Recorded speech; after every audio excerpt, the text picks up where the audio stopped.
a posse de um novo presidente, turbulências políticas, um rombo contábil de 20 bilhões de reais. Isso só por aqui.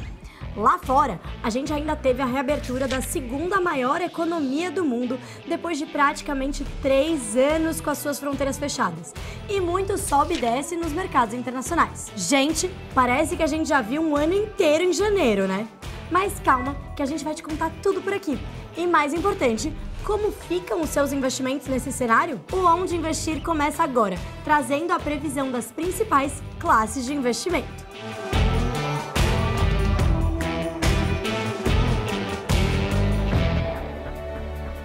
Começando, como sempre, com o nosso gráfico de alocação. Ele pode parecer meio confuso à primeira vista, mas é só você identificar quem você é aí nesses 7 perfis de investidor de acordo com a sua política de investimento e com os seus objetivos e identificar cada uma das cores que corresponde a uma classe de ativos. Agora que você já se identificou e já identificou as classes de ativos, você vai ver nessa tabela de produtos várias alternativas de aonde efetivamente investir o seu dinheiro, incluindo aí o mínimo necessário para cada um desses produtos. Lembrando que a diversificação é sempre o nosso melhor amigo para retornos de longo prazo. Mas antes de tudo isso e ser feliz, se você quer saber mais sobre o que aconteceu nesse último mês, e eu vou começar com o cenário doméstico. No Brasil, o ano novo começou marcado por incertezas políticas, a começar por movimentos antidemocráticos que seguiram a posse do novo presidente. A instabilidade política trouxe volatilidade para os mercados, mas depois que investidores perceberam que as instituições do país seguiriam seu funcionamento sem ruptura, os olhos acabaram se voltando para o cenário fiscal. Isso porque sinalizações iniciais do novo governo, especialmente na direção de maiores gastos públicos e menor controle fiscal, acabaram aumentando a percepção de risco fiscal entre os investidores. Essa cautela que o governo gaste muito além do que arrecada tende a se traduzir na desvalorização de ativos por aqui, como a nossa moeda e as ações das empresas listadas aqui no Brasil. Afinal, tudo isso se trata de emprestar dinheiro para o país, né? Além disso, o aumento de gastos e políticas como o maior uso de bancos públicos tende a pressionar a inflação se eles não são acompanhados de aumento de produtividade no país. Ou seja, muito mais dinheiro rolando e todo mundo produzindo igual, isso acaba dando em maior inflação e reduz a eficácia do controle de preços por parte do Banco Central. Pois é, pressiona os preços e pressiona os juros. Ah, e como se não bastasse de assunto por aqui, a gente teve o caso Americanas. No início do mês, a varejista anunciou a renúncia do seu CEO e CFO por conta de inconsistências contábeis da ordem de 20 bilhões de reais. Isso mesmo, um furo contábil bilionário. Como esperado, as ações da empresa despencaram, além de dívidas emitidas pela varejista terem impulsionado a queda de diversos fundos de renda fixa. A gente te conta tudo sobre esse caso lá na Reconnect e também como proteger os seus investimentos de eventos inesperados como esse. A gente vai deixar aqui alguns links na descrição desse vídeo para facilitar a sua vida. Enquanto isso, no restante do mundo, no palco global, o cenário foi um pouco menos agitado, mas nunca entediante, né, pessoal?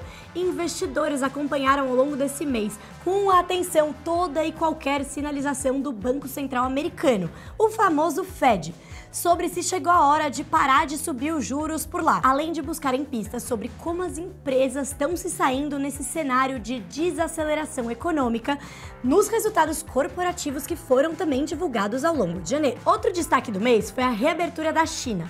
O país finalmente encerrou a vigência da política de Covid-0 e abriu as fronteiras que estavam praticamente fechadas desde o começo da pandemia. Essa reabertura favorece o mundo, que vai ter na China uma provável alavanca de crescimento no meio de vários países que vão estar desacelerando por conta dos juros altos. Mas esse benefício é especial para países emergentes como a gente aqui no Brasil. Afinal, a China é nosso principal parceiro comercial, para quem a gente vende muito da nossa produção, especialmente de commodities. Com a volta da China, muitas dessas commodities devem seguir com preço alto, nos favorecendo. Em resumo, o ano não começou fácil, mas isso não significa que a gente teve um mês ruim, ou melhor, sem oportunidades para ótimos investimentos. Pelo contrário, bora falar então da nossa visão para alguns desses investimentos? E daquele jeito que você conhece, né? prevendo o clima nesse mundão afora. Bolsa Brasileira. Céu encoberto. Apesar de tudo que eu falei aqui, a Bolsa Brasileira teve um mês de janeiro positivo, subindo 3,4%. Esse movimento positivo tem sido puxado especialmente por investidores estrangeiros por 5 principais fatores. Primeiro, nossa economia se beneficia da retomada do ano, a chinesa. E aqui vale lembrar uma coisa, gente. A nossa bolsa é composta por 30% de empresas ligadas a commodities, aquelas que costumam ser puxadas pelo crescimento chinês. Ou seja, ponto pra gente. Segundo, o Brasil é menos vulnerável a eventos geopolíticos, como a guerra no leste europeu que ainda tá rolando e o conflito entre Estados Unidos e China. Terceiro, nosso ciclo de alta de juros já se encerrou, pelo menos por enquanto, diferente de outros países, especialmente os desenvolvidos, que seguem com o processo de aperto monetário em andamento. Quarto, nossa bolsa segue barata. Para se ter uma ideia, a gente segue com o índice preço-lucro 37% abaixo da nossa média histórica. E por último, quinto, mercados emergentes são a bola da vez.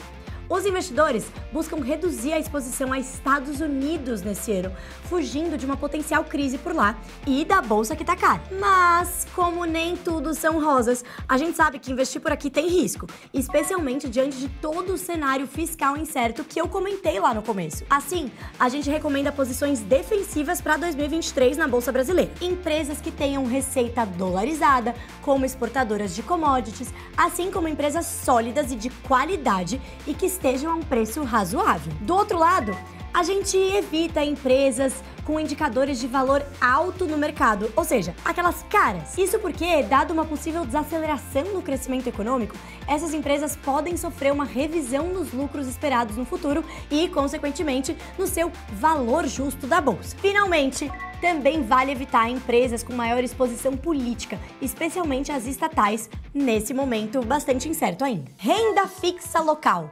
Só o apino. Como eu falei lá no começo, o mercado de renda fixa acabou passando por um clima bastante volátil nesse mês, fazendo o investidor se lembrar daquela velha máxima: a renda fixa varia. Mas o caso Americanas não fechou o tempo para os investimentos dessa classe. Pelo contrário, ele reforçou a importância de conhecer a fundo seus investimentos e de se manter diversificado para se proteger de eventos aleatórios ou inesperados. Nesse cenário, vale o reforço que a renda fixa segue bastante atrativa, com os juros altos mantendo elevados os retornos esperados para o investidor. Isso porque a nossa taxa básica de juros, a Selic, que está hoje em 13,75% ao ano, um patamar que a gente já considera bastante elevado, deve permanecer elevada ao longo desse ano. Mas como a inflação ainda está ali no horizonte, os títulos atrelados ao IPCA, os famosos IPCA+, eles vão ser uma boa pedida, porque eles ajudam a proteger o seu patrimônio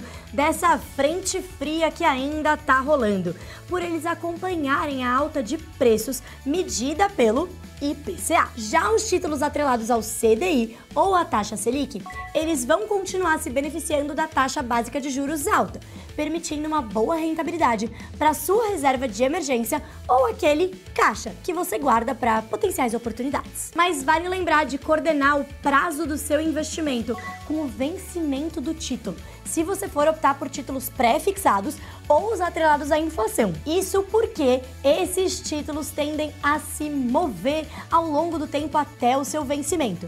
E é também por isso que a gente indica limitar esses pré-fixados a objetivos de curto prazo até 2 anos. Agora vamos para a Bolsa Internacional, onde o tempo tá mais nubladinho. E o motivo por trás dessas nuvens, vocês já devem estar cansados de ouvir, já devem saber. Pois é, os juros altos. Os juros que ainda tem risco de subir mais e impactar tanto a avaliação do preço justo das ações, quanto a atividade das empresas em si, por conta do freio que esses juros levam na economia. Além disso, diferente da Bolsa Brasileira, as bolsas americanas estão caras, não tendo ainda passado por descontos tão fortes quanto a gente viu em outros momentos de estresse de mercado como o atual. Mas como nem tudo são nuvens, A gente lembra que a exposição a investimentos internacionais é sempre importante, porque eles vão te dar acesso a setores que muitas vezes nem existem por aqui, além de proteger os seus investimentos contra eventos puramente domésticos, como incertezas políticas e fiscais.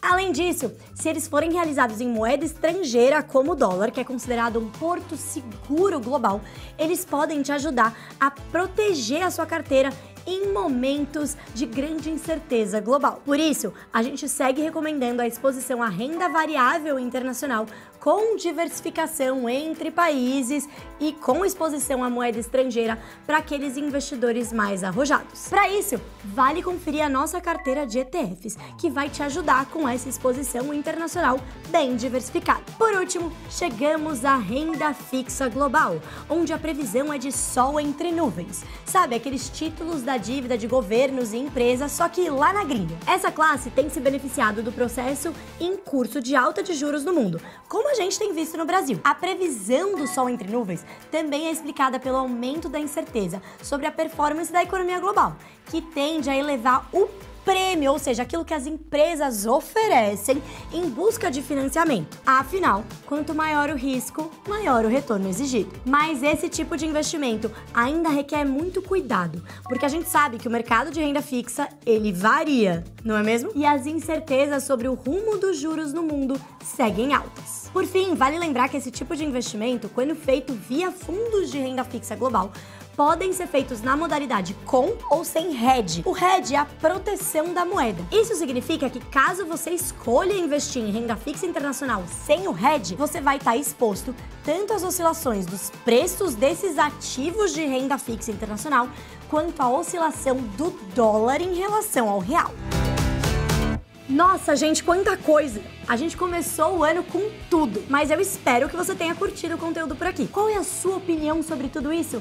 Vai mudar alguma coisa na sua carteira? Me conta aqui nos comentários. Quaisquer que sejam as suas decisões, a Rico tá aqui para te ajudar a chegar nos seus objetivos. Acesse rico.com.vc e clique em Criar Minha Conta.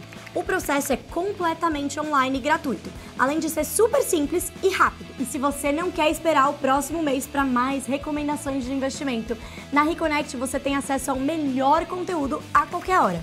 Acesse reconnect.rico.com.vc. Eu fico por aqui. Até o próximo mês. Tchau!